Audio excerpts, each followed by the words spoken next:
The Gutter Chronicles. Gutter Man, the happiest place on earth, contaminated edition. Gutter Man arrived at Disneyland the way most disasters do. Uninvited, slightly sticky, and with a vague sense of destiny.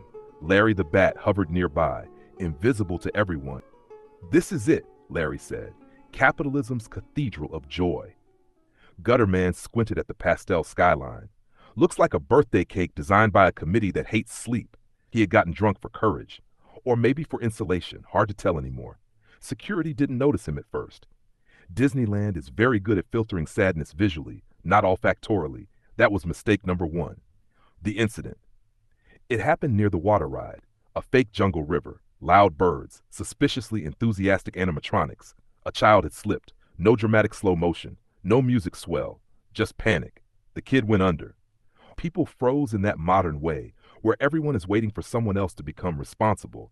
Larry shouted, "This is your hero moment." Gutter Man didn't think, he just moved. He dove in, and the water immediately became more honest than anything else in the park. He grabbed the kid, hauled them up, coughing and furious at physics. The crowd clapped. Someone said, "Is that part of the show?" Larry whispered proudly. "That's called unintended moral clarity." Gutter Man handed the kid to a lifeguard who looked confused that reality had interrupted branding. The kid was fine. Gutter Man was soaked, and now the problem became smell.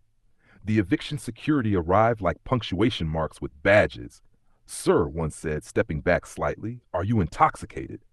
Gutter Man blinked. "Constantly." Another sniffed the air and immediately regretted having a nose. "Sir, you smell like a regret that learned to walk." Larry chimed in. "Technically, that's accurate." A manager appeared, corporate calm, plastic smile, eyes like spreadsheet cells. "We appreciate your intervention," she said carefully, "but guests cannot be exposed to this level of ambient vodka presence." Gutter Man looked down at himself. "I saved a kid." "Yes," she said, "and we are very grateful for that. But you are also destabilizing the thematic consistency of Tomorrowland." Larry whispered, "You broke the vibe economy." Security escorted him toward the exit. The crowd that had cheered 5 minutes earlier now politely avoided eye contact, like moral heroism was fine as long as it came pre-wrapped. Outside the gates, Gutter Man stood just beyond the happiest place on earth sign. The contrast was immediate. Inside, curated joy, controlled laughter, manufactured wonder. Outside, traffic, heat, reality with no costume department. Larry landed on a trash can. "You know what's funny?" Larry said. "What?" Gutter Man asked, wringing out his shirt. "You did something objectively good," Larry said, "and the system still removed you because you didn't smell like approval." Gutter Man snorted. "Story of my life." A family walked past, holding balloons. One kid looked at him, waved. Gutter Man waved back. The parents pulled the child slightly closer, as if joy had boundaries. Larry tilted his head. "Want the truth?" he asked. "Always," Gutter Man said. Larry flapped once. "The park is a machine that sells childhood. You were just unbranded childhood behavior." Gutter Man laughed, tired and real. "So I'm not allowed in heaven because I smell like the street?" Larry corrected him gently. "No, you're not allowed in the gift shop version of heaven." A long pause. Gutter Man sat on the curb. "So what now?" he asked. Larry looked at the distant castle lights. "Now," he said, "we find out why systems keep rejecting the things they secretly need." Gutter Man leaned back. "Cool," he said. "But first I need a shower, a drink, and maybe a new identity." Larry nodded. "That," he said, "is basically the entire human condition packaged as a to-do list." And together, they sat outside the gates of a perfectly engineered dream, smelling like truth, bad decisions, and one very inconvenient rescue.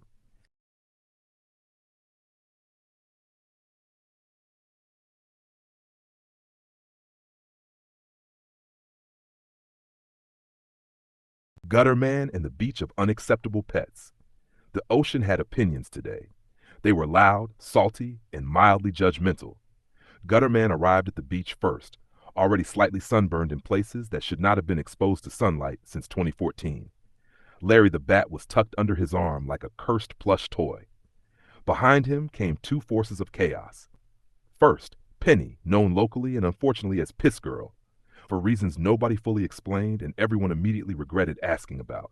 Second, Obsidian Marrow, a beach goth girl who looked like she had been emotionally sculpted out of black lace, eyeliner, and unresolved thunderstorms. Together, they formed what lifeguards would later refer to as a public safety incident with aesthetics. They brought pets. That was the problem. Not normal pets, not leash dog named Buddy Energy. No. They brought questions. Penny carried a translucent container sloshing with something that may or may not have been legally classified as a liquid mammal. Obsidian Marrow had a small velvet box that clicked from the inside. Gutterman squinted. We said beach day, not biological weapons testing. Larry whispered, this is going to violate at least 3 municipal codes and 1 ancient prophecy.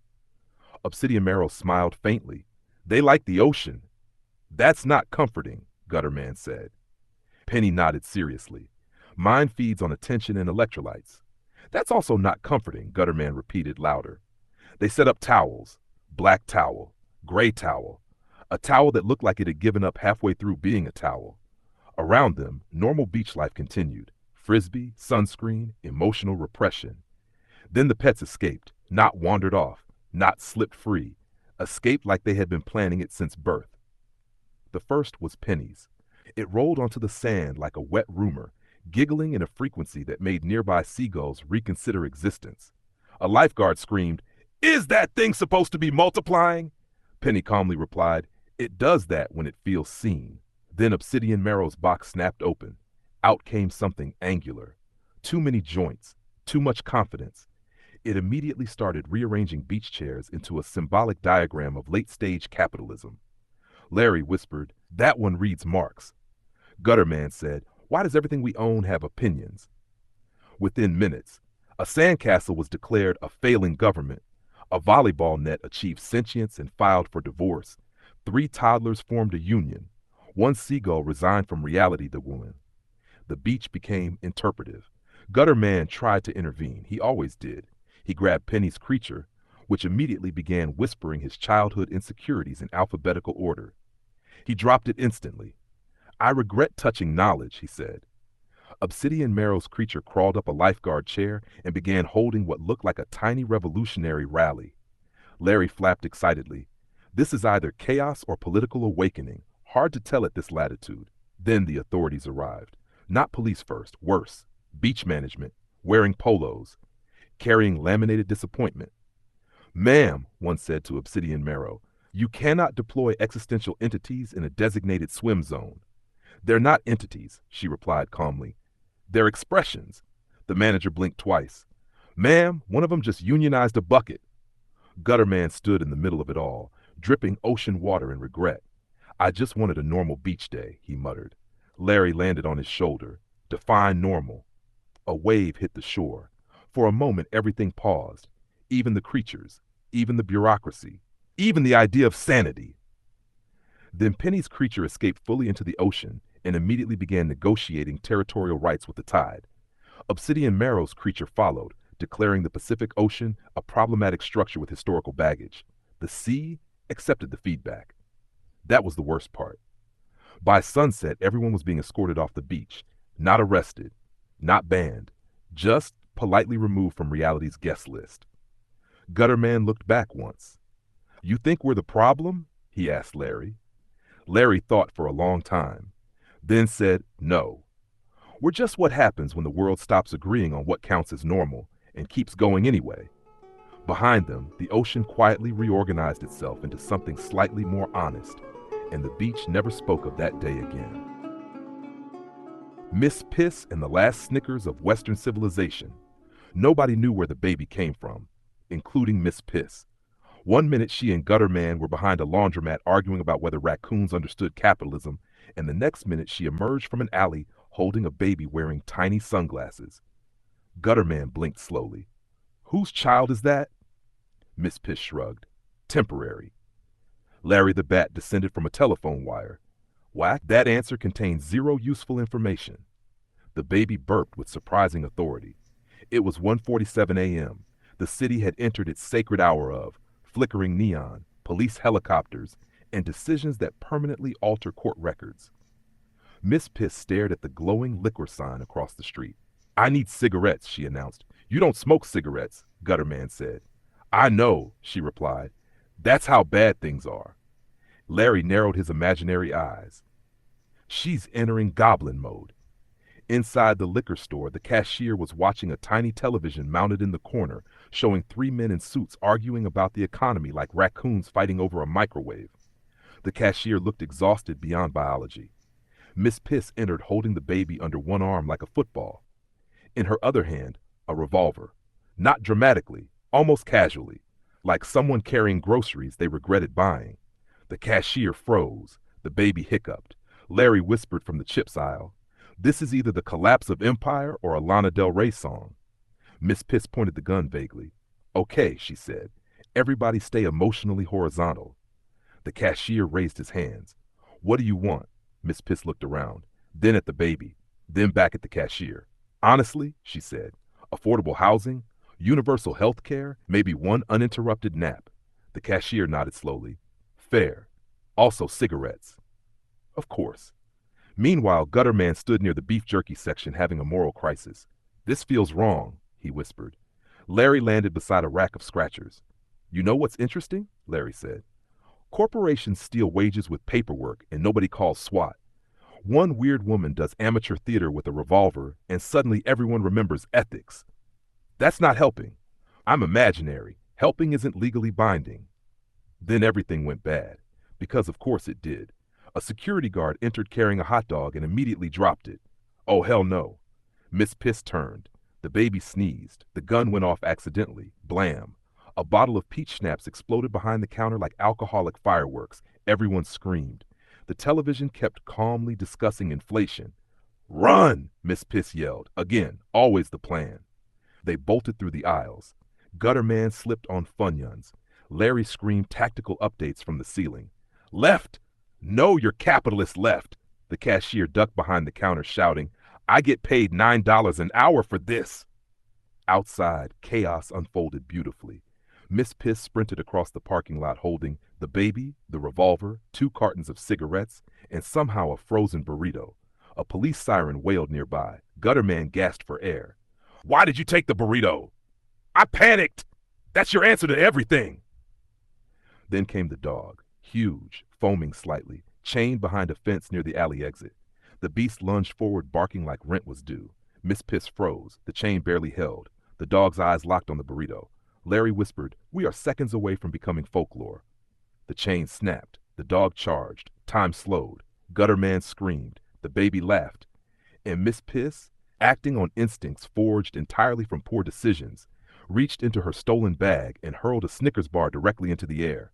The dog stopped mid-charge, sniffed once, then immediately abandoned violence for nougat. Larry gasped. She used the ancient treaty. Miss Piss vaulted the fence. Gutterman scrambled after her. Behind them, the dog sat peacefully chewing chocolate like a divorced dad at a gas station. They finally collapsed beneath an overpass while helicopters circled somewhere far above. Miss Piss looked down at the baby. The baby stared back, then slowly raised one tiny thumb upward. Gutterman blinked. "That baby understands crime." Larry nodded solemnly. "Some children are born old." Miss Piss lit a cigarette with trembling hands. "You think I'm a bad person?" she asked quietly. Gutterman looked at her for a long moment, then at the city, then at the baby wearing sunglasses at 2 in the morning under a freeway overpass.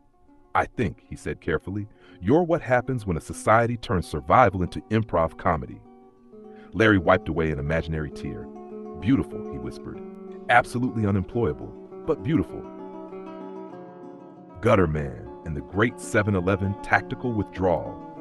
Gutterman met Miss Piss outside a 7-Eleven at 2:13 a.m., which is the hour when all convenience stores begin feeling less like businesses and more like experimental social programs. The fluorescent lights buzzed overhead with the energy of a dying insect. Larry the Bat hung upside down from a newspaper dispenser, invisible and deeply judgmental. "That woman," Larry whispered, "has the aura of somebody who owns at least one cursed key." Miss Piss stood barefoot beside the Slurpee machine smoking a clove cigarette and staring at the hot dog rollers like they had personally insulted her bloodline. "Hey," she said to Gutterman. "Hey," he replied. "You hungry? Emotionally or structurally?" Miss Piss nodded. "Same." Inside the store, a teenager wearing a name tag that said Devin looked spiritually evacuated. There was a microwave burrito rotating in silence like a forgotten satellite. Gutter Man wandered the aisles. Everything looked chemically immortal. The nacho cheese machine wheezed softly like it had asthma. Larry landed on a shelf beside powdered donuts. Civilization peaked at the invention of refrigerated caffeine, Larry announced. Miss Piss appeared holding 2 honey buns, 3 taquitos, an energy drink called Thermonuclear Wolf, and a plastic cup full of pickles. You paying for those? Gutter Man asked. Miss Piss looked genuinely confused by the question. Then came the problem. The cashier noticed. Not immediately, slowly, like a computer processing emotional damage. Hey, Devin called weakly. You gotta pay for that. Miss Piss took a taquito bite without breaking eye contact. No. Devin sighed the sigh of a man earning $14 an hour to defend a mozzarella stick empire. You can't just steal stuff, Larry whispered to Gutterman. Technically, capitalism steals your lifespan first. Not helping, Gutterman muttered. Miss Piss suddenly grabbed Gutterman's wrist. What? Why? I panicked. That's not a strategy. It's my main strategy. And suddenly they were sprinting. Out the doors, into the parking lot, holding approximately $11 worth of stolen Despair cuisine. The clerk yelled something behind them. Then a second voice shouted, Get the raccoon! Gutterman looked back. A raccoon had joined the escape. Nobody knew from where. It was carrying cigarettes. They vaulted a chain-link fence behind the store. Miss Piss lost one sandal.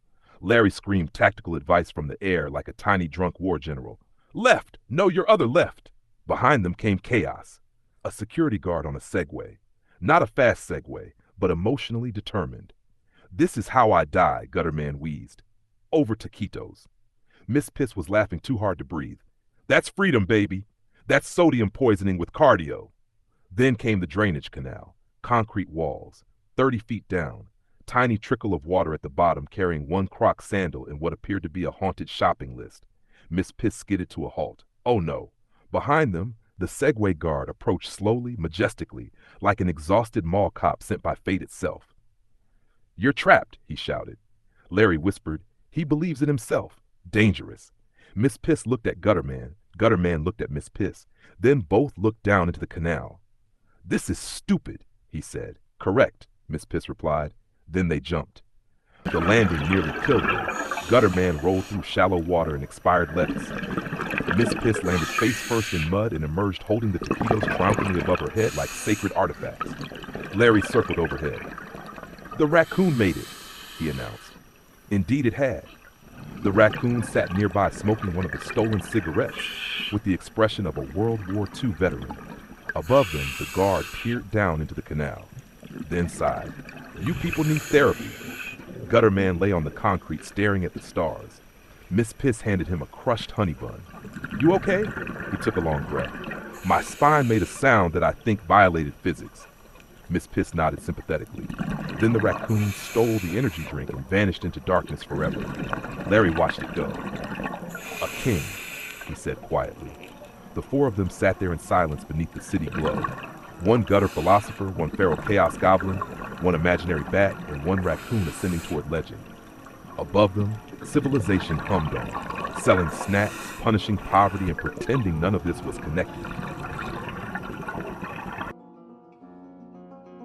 Gutterman, Miss Piss, and Mound the Hound. The first thing people noticed about Miss Piss was the smell. The second thing they noticed was that the smell had somehow arrived before her. Not metaphorically, physically, like weather. A room would tense up 3 seconds before she entered. Noses twitched, eyes watered. Small children sensed danger instinctively and reached for exits like prey animals before an earthquake. Then the odor arrived. Sharp ammonia, apocalypse, truck stop grief. A bouquet of abandoned carnival bathroom and existential surrender. Then came Miss Piss herself, shambling through the gas station doorway with the confidence of someone who had weaponized being banned from places. Behind her lumbered Mound the Hound. Mound was enormous, part pit bull, part landfill cryptid, part unresolved lawsuit. Nobody knew his breed because science had declined involvement. The dog's hobbies included biting mailmen, eating couch foam, growling at ceiling fans, and biting people again just to maintain consistency. Mound had one eye cloudy white and the emotional stability of an unplugged chainsaw. Larry the Bat took one look and whispered, That dog has definitely seen a ghost and tried to fight it. They entered a crowded DMV, which immediately stopped functioning as a concept. A woman near the ticket machine gagged so hard she lost her place in line spiritually. A security guard whispered, "Sweet Jesus," and backed into a ficus. Miss Piss marched forward calmly. The crowd parted instantly. Not out of respect, out of survival instinct. "See?" she said proudly to Gutterman. "Efficiency. You smell like a chemical warning label." "Exactly. Society fears innovation." Mound barked once at a toddler holding crackers. The toddler surrendered the crackers immediately. Larry flapped overhead. "This is no longer a family unit. This is a roaming systems failure." Later at a bus stop, two men were screaming politics at each other, one red-faced and furious, the other carrying a tote bag and using phrases like structural narrative, neither listening, neither blinking. Miss Piss sighed. "Stand back." Gutterman immediately did. Miss Piss slowly lifted one leg onto the bench, then spread her coat slightly, and began aggressively fanning air toward the combatants. The effect was immediate. The first man dry heaved. The second whispered, "Dear God," and staggered backward into traffic cones. Within seconds, both had abandoned the argument completely in favor of survival. Larry stared in awe. She ended polarization through biological warfare. Miss Piss bowed slightly. Conflict resolution. Mound bit 3 people that week. One deserved it. One probably deserved it. The third was unclear but statistically understandable. Gutterman tried to discipline him once. "Mound! No biting!" Mound stared directly into his soul and ate part of a folding chair. "Fair enough," Gutterman muttered. One night they found the teenagers, 2 of them, living inside a stripped Honda Civic behind an abandoned Arby's. A boy named Cricket and a girl named Hex. Both smelled faintly of gasoline and poor supervision. Hex was siphoning fuel from a lawnmower with terrifying confidence. Cricket was trying to hotwire something that wasn't even electronic anymore. Miss Piss watched them quietly. "What are you kids doing?" Cricket shrugged. "Future stuff." Hex wiped gasoline from her mouth. "You cops?" Gutterman laughed so hard he nearly fell over. Larry whispered, "Those children have the exact energy of raccoons discovering anarchism." Mound growled approvingly. The kids immediately loved him, which was a terrible sign. Hours later, they all sat beneath an overpass eating stolen convenience store burritos while helicopters wandered overhead like confused mechanical vultures. Cricket sniffed. "What's that smell?" Miss Piss looked offended.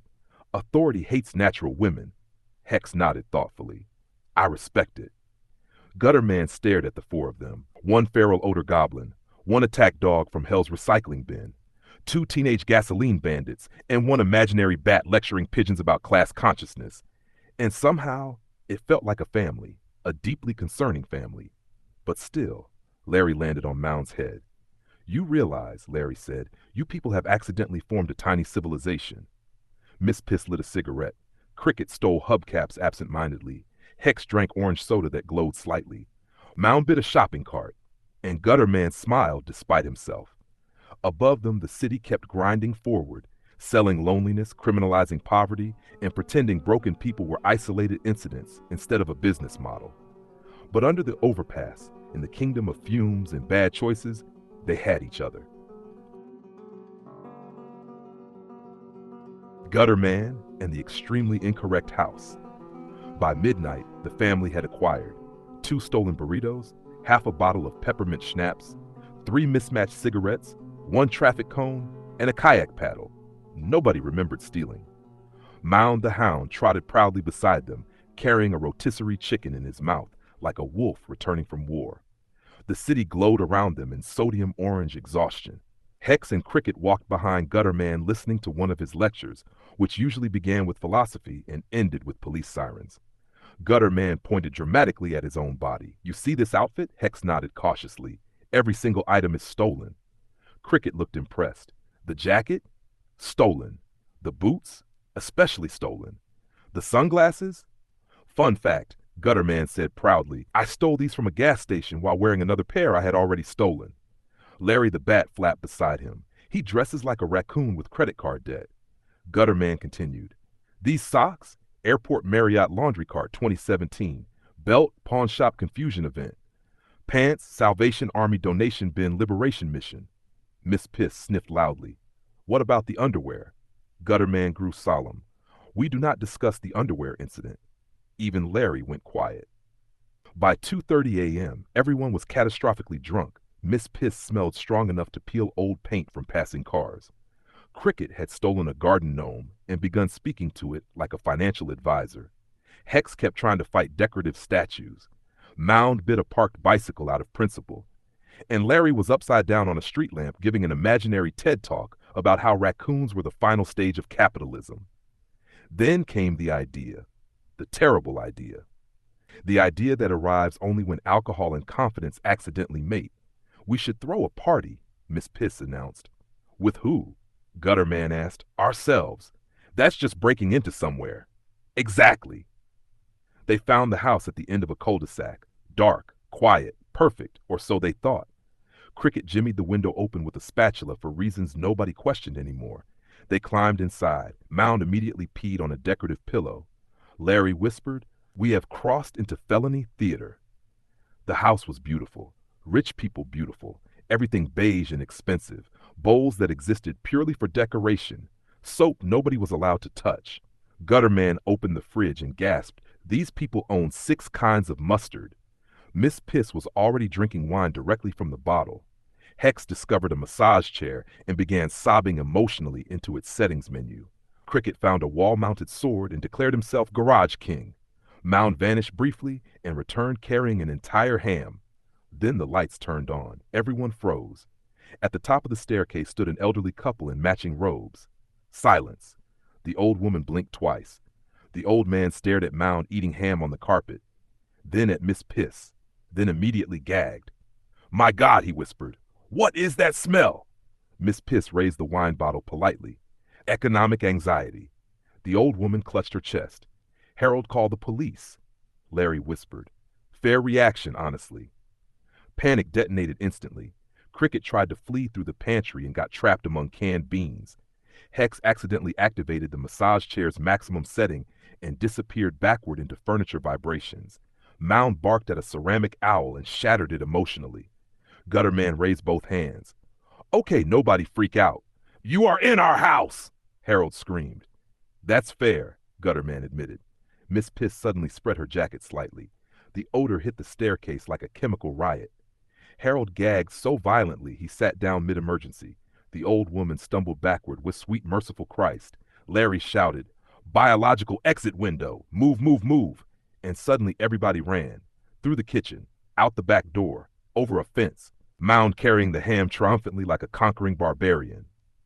They finally collapsed beside a drainage canal beneath the glow of a billboard advertising luxury apartments none of them could afford if they sold their organs wholesale. Everyone wheezed with laughter. Even Hex. Even Cricket. Even Gutterman. Miss Piss took another swig of stolen wine. "We almost died." "No," Larry corrected. "You almost got next door posted." Mound finished the ham and immediately threw up beside a shopping cart. The teenagers applauded respectfully. Gutterman leaned back against the concrete wall, staring at the stars. "You know," he said quietly, "this country's weird." Larry nodded, "Yeah." Gutterman gestured toward the distant suburbs. "People got houses so big they don't notice when 5 drunk goblins and a demon dog are eating mustard in their kitchen." Miss Piss grinned. "And we still can't afford rent." Silence settled, warm, strange, almost peaceful. Above them, helicopters drifted through the night sky like mechanical mosquitoes searching for unpaid fines.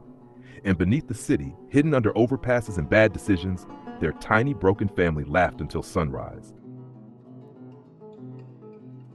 Gutterman, the case of the wet pig heist. They woke up like they always did, confused, mildly injured, and surrounded by objects that did not belong to them. The underpass was quieter than usual, which in Gutterman's experience meant something had gone horribly wrong in advance. Miss Piss was asleep upright against a concrete pillar, holding a half-empty bottle of cough syrup like it was a sacred relic. Mound the Hound was chewing on a traffic cone he had emotionally bonded with. Cricket and Hex were tangled together in a stolen blanket, muttering about nitrous philosophy in their sleep. And Gutterman opened his eyes and immediately said, "Why do we own a wet pig?" Silence. Then Larry the Bat, hanging from a bent sign above them, replied calmly, "Excellent question." There it was, a wet pig, sitting in a stolen shopping cart. blinking, judging them. Nobody knew how long it had been there. It was not especially large, but it had the energy of something that had escaped both science and accountability. Cricket slowly sat up. I think I traded for that. For what? Hex asked. Cricket thought. A lighter and a compliment. That tracks, Gutterman muttered. Miss Piss woke up mid-sentence. If that pig talks, I'm leaving reality. The pig did not talk, it just stared harder. Larry flapped once.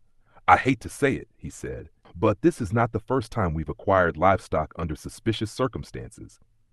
Inside the cart with the pig, a baby monitor, 3 dented trophies, a police baton labeled property of someone sad, 12 mismatched shoes, and a single courtroom wig. Gutterman stared at it all.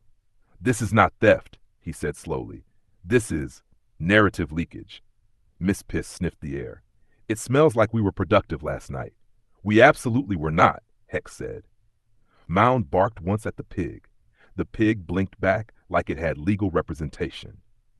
They tried to reconstruct the night. It did not go well. Cricket insisted they had liberated a storage unit from capitalism. Hex claimed they won something in a car chase against a man who screamed in cursive. Miss Piss remembered a building that apologized to her. Gutterman remembered nothing but the sensation of running from consequences that felt prearranged. Larry added, You also briefly started a philosophy club in a Taco Bell bathroom. That doesn't help, Gutterman said. It does explain the trophies, Larry replied. Then the mystery deepened. The pig snorted, and from its wet snout fell a tiny USB drive. Everyone froze. Even Mound stopped chewing. That, Larry said slowly, was inside the pig. Gutterman picked it up. It's warm. That's worse, Hex said immediately. They plugged it into a stolen laptop. The screen flickered. A list appeared. Itemized receipts. 1 ATM, removed from wall, emotionally damaged. 3 surveillance cameras, now questioning their purpose. 1 courtroom wig, misplaced during philosophical incident. 12 shoes, none matching, all stolen from different timelines. 1 wet pig, designation transport unit. Cricket whispered, We were doing logistics. Miss Piss slowly turned to Gutterman. We are organized criminals. Gutterman nodded. I hate that you're correct. Larry added quietly, You also accidentally robbed a government evidence locker. Everyone looked up. At that exact moment, sirens, not one, many.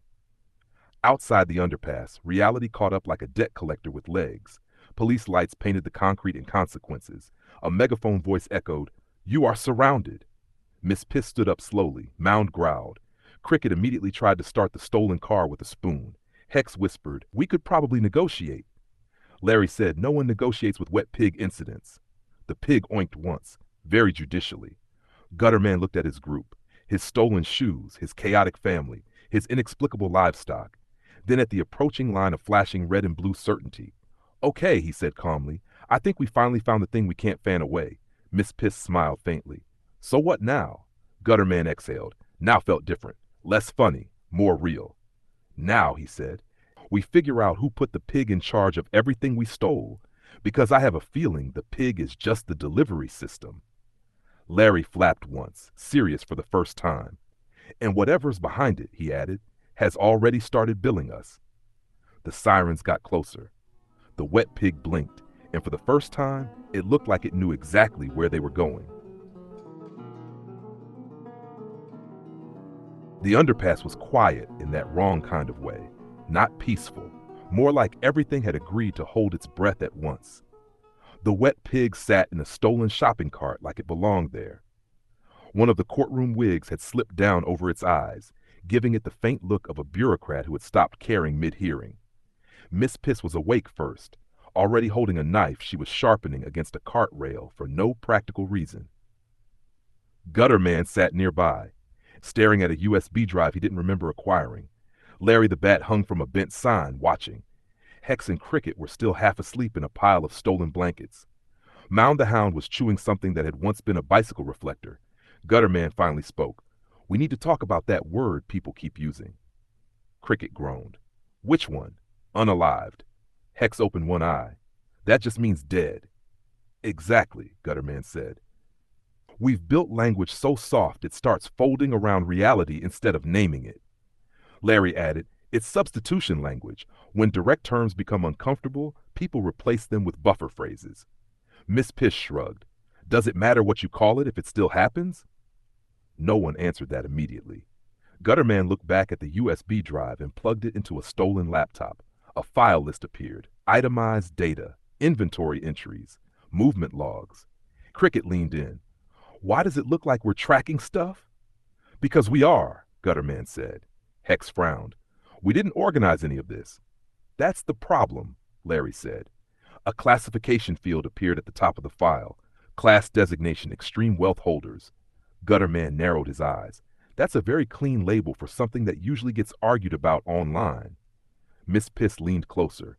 What's the term attached? A new line appeared beneath it. Gutterman read it slowly. Gold wraiths. Cricket blinked. That sounds like something from a horror game. Larry replied. It's slang that's been circulating in fragmented online communities.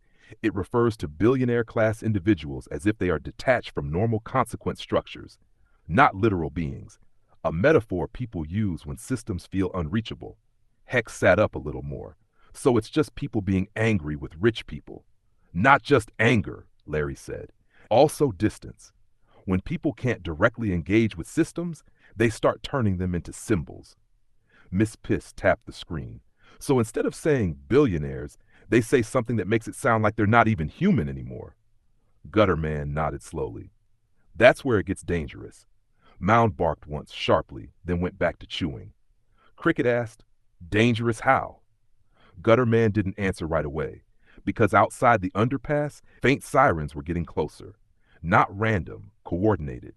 Hex noticed first. We're being followed. Larry dropped lower. Not just followed, tracked.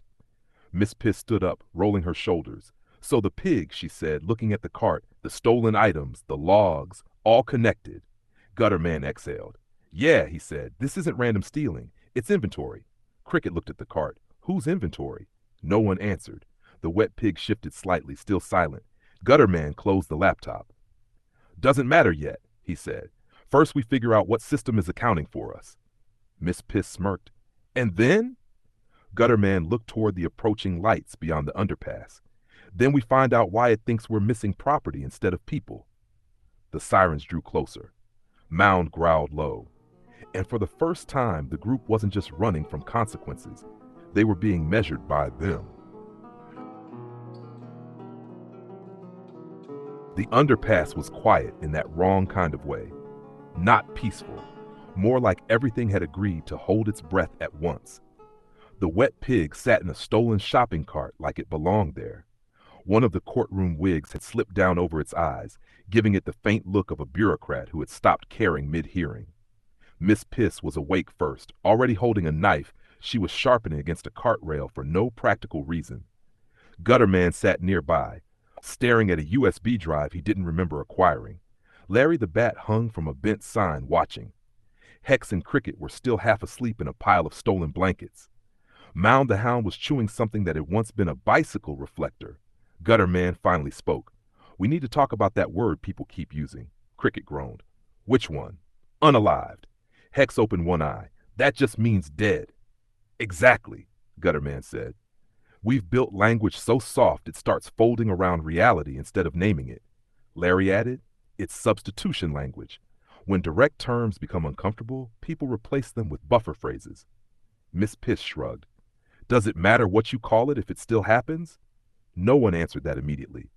Gutterman looked back at the USB drive and plugged it into a stolen laptop. A file list appeared. Itemized data, inventory entries, movement logs. Cricket leaned in. Why does it look like we're tracking stuff?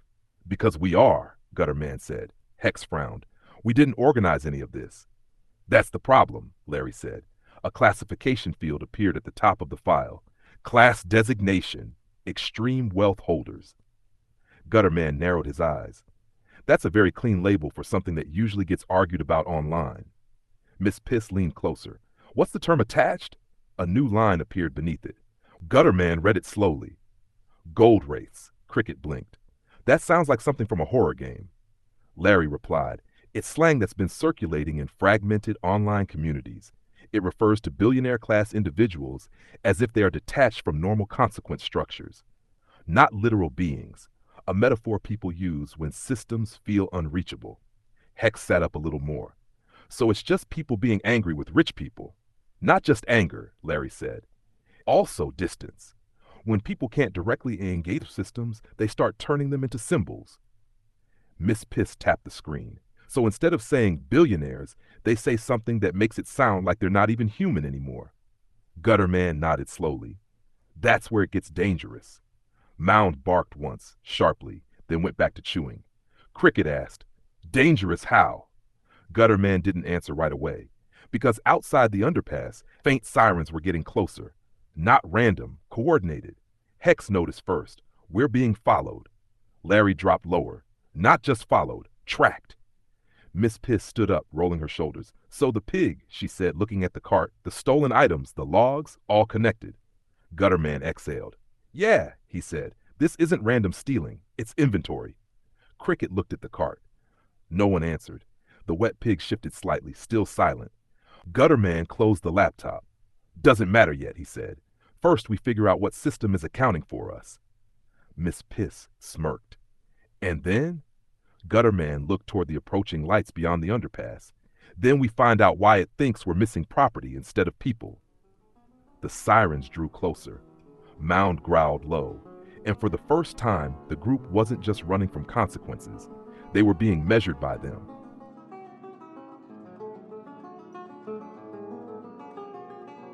The money didn't explode. It thinned. Like something that had once been solid deciding it preferred evaporation. At first, Gutterman didn't notice. He was too busy building. He turned abandoned buildings into free studios. He paid off eviction threats like they were bad habits.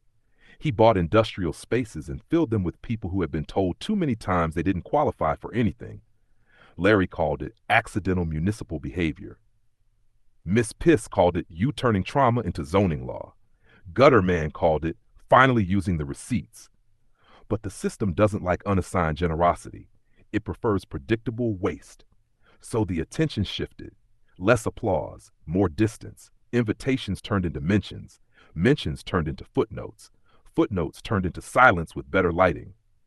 One night, walking back from a closed gallery, Miss Piss noticed it first. Slow down, she said. Gutterman didn't. He was already moving faster than the sidewalk wanted. I feel like we are having a walking race, she added, trying to match his pace. Larry flapped lazily above them. You are. Gutterman laughed under his breath. I don't mean to. Miss Piss narrowed her eyes. Then stop. He didn't answer right away. Instead, his steps got quicker, almost defensive, almost automatic. My mind starts going and I speed up, he said finally, not looking at her. Speed up what? Miss Piss asked. He exhaled. Everything. They passed under a streetlight that flickered like it was undecided about them. Cricket and Hex had gone off somewhere earlier that week, chasing smaller money, faster exits, worse ideas. Even Mound the Hound was somewhere behind them, distracted by something only he understood. It was just the three of them now, and Larry, always Larry. Miss Piss cut in again. Why are you walking like that? Gutterman shrugged. I don't know. You're acting like you're trying to outrun something, she said. He finally looked at her. A long pause. Then quieter. To run away from the thoughts? The sentence hung there awkwardly, like it had arrived without permission. Larry tilted upside down. That's not an uncommon coping mechanism, he said. Miss Piss stopped walking completely. So what, she said. You just keep moving so you don't have to think. Gutterman didn't answer immediately. Then, sometimes it feels like if I stop, everything I built starts asking if it was real. Silence. Even the city noise felt farther away for a moment. He checked his account earlier that day. Half gone, still shrinking, still polite about it, like it didn't want to alarm him, like it was waiting for him to agree. Miss Piss exhaled sharply. You're getting lost in your own pace, she said. Larry added, he's converting motion into avoidance. Gutterman let out a short laugh. Great, he said. Even my coping mechanisms have commentary now. He started walking again, faster. Miss Piss grabbed his sleeve. Slow down. He hesitated, just for a second. I can't, he said, then softer, almost honest. If I slow down, I feel everything I built trying to decide whether it was just me talking to myself really loudly. Miss Piss stared at him for a long moment, then released his sleeve. They kept walking, not together anymore, not apart, Just three things moving through the same city at slightly different speeds. Larry drifted overhead. This is usually the part, he said, where people either brake or redirect. Gutterman didn't look up. What's the difference? He asked. Larry answered, direction implies you're still choosing where to go. Gutterman nodded slowly. Then, under his breath, good. A pause. Because I think I've got a new idea.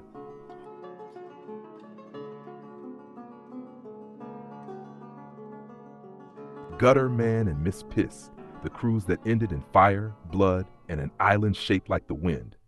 They didn't board the cruise for escape or celebration. Gutterman paid for it, full price. No discussion after the charge went through. Miss Piss didn't ask about it. Larry hovered near check-in until staff stopped reacting to him like he was a problem that needed solving. The brochure said, China, approximate. Gutterman read it twice. Miss Piss was already walking onto the ship. Larry said, that is not geography. That is uncertainty sold as certainty. No one responded. Room 417. The door didn't close unless forced. Inside, the bed was already off-center, sheets pulled back and not reset. Minibar empty, sink running unevenly without anyone touching it. The air smelled like alcohol, cleaning chemicals, and something burned into the carpet. Miss Piss stood at the window watching the dock move away. Gutterman sat on the edge of the bed, not speaking. Larry stayed in the ceiling vent. Nothing in the room suggested order. At sea. The ship moved for days without anything outside confirming direction. Announcements repeated. Buffets reset. Corridor signs conflicted depending on where you stood. Gutterman stopped asking where they were. Miss Piss stopped asking when it would end. Larry stopped correcting anything after being told he wasn't officially listed. The crash. It didn't build. It broke. Metal snapped from below decks. Lights went out. The ship tilted hard enough to throw people into walls and railings. Glass shattered in a forward section. Fire moved quickly through multiple corridors. Smoke filled everything. Screaming started and didn't organize into anything useful. Gutterman grabbed Miss Piss. Larry moved ahead through maintenance access. Then the ship stopped staying together. After water hit immediately, cold enough to erase direction, Gutterman surfaced first. Miss Piss came up next. Larry was already on floating wreckage. Behind them, the ship was broken into large pieces that no longer stayed connected. Some sections still burned, others drifted apart. No other passengers were visible, no coordinated response, only debris. Past shoreland appeared without warning. Sand, trees, no markers. The island was shaped like the wind. They walked onto it without speaking. Miss Piss sat down. Gutterman stayed standing. Larry stayed still. No one mentioned the ship again. The scientist. They found him inland, seated near scattered equipment, notebook open, pages filled with notes and sketches. He looked up when they arrived, stood too quickly, hit his head on a low branch, paused, then spoke. This island doesn't hold a fixed form in the usual sense, he said. It behaves like a pattern rather than a solid shape. He pointed toward the ground. In open sand, you can sometimes see wind patterns, ripples, directional flow made visible. He looked toward the trees. Here, that same idea is not limited to sand. It appears in the placement of trees, the rise of rock formations, the direction of mountain ridges. The terrain is shaped by flow rather than fixed structure. He looked at them. If you try to map it normally, it won't stay consistent. Larry said quietly. He means the environment is organized by shifting directional forces instead of fixed geometry. Miss Piss asked, "Can we leave?" The scientist paused. "I don't know," he said, "but I can explain why attempts to leave don't behave like they should."